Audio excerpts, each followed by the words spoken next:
So, what gets in the way of communication? Quite often, we just worry about whether we're able to communicate, whether the other person is understanding us or not, but we're not necessarily considering the fact that there's all these things that are getting in the way of us being able to communicate properly with somebody. So, here's just an example of a few of those things to kind of keep in mind. So, introvert versus extrovert. When you're trying to communicate with an introvert, and let's just say there's a whole bunch of people around, that introvert is not listening anymore. They are planning their escape route. They're trying to figure out how they can blend into the woodwork and get the hell out. They're not listening to what you have to say.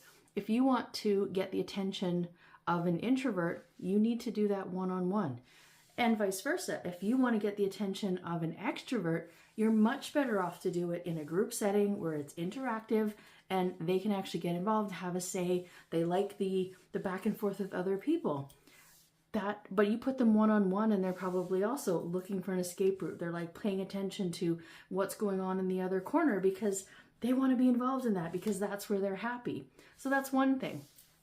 Another is age. So the generations, they are looking for very different things in their way of communication. Again, Gen X, boomers want this face-to-face. We like that personal touch, whereas the other generations, Gen Y, Gen Z, millennials, whatever, they just want you to text them.